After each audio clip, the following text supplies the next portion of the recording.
Boa noite. Hoje eu irei falar sobre a Revolução Industrial. Escola, Colégio Ação Fraternal de Itabuna, aluno Guilherme Caiene. Revolução Industrial.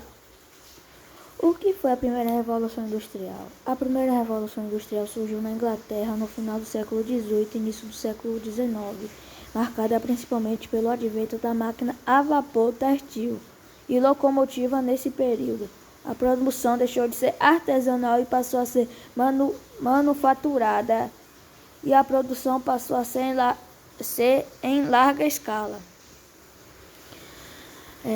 A primeira Revolução Industrial corresponde à primeira fase da Revolução Industrial, período caracterizado pelo grande desenvolvimento tecnológico iniciado na Europa e que posteriormente espalhou-se pelo mundo, provocando inúmeras e profundas transformações econômicas e sociais. A primeira Revolução Industrial iniciou-se por volta de 1760, marcando as transições de sistema feudal para o sistema capitalista, e durou até meados de 1850, quando então iniciou-se a segunda fase da Revolução Industrial. Aqui temos algumas imagens. Características da primeira Revolução Industrial. Primeira Revolução Industrial iniciada na Inglaterra em meados do século XVIII, significou um período de grandes mudanças. Essa mudança ao longo dessas fases estava limitada ao domínio inglês. Contudo, ao longo do desenvolvimento de novas tecnologias e aprimoramentos de técnicas, essas transformações espalharam-se pelo mundo, sendo, portanto, fundamental para entender a atual configuração da sociedade. A primeira característica dessa fase é a mudança no processo produtivo.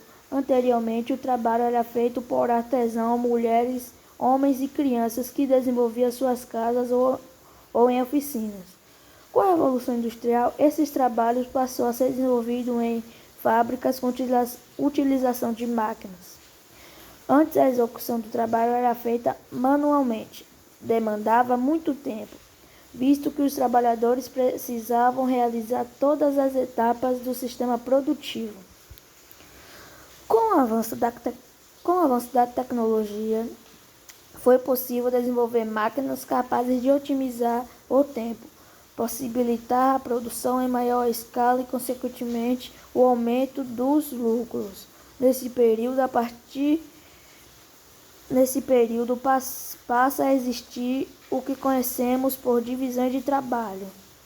Cada trabalho passa então a exercer apenas uma etapa de produção, e não todas as etapas, da matéria-prima à comercialização, como era feito anteriormente.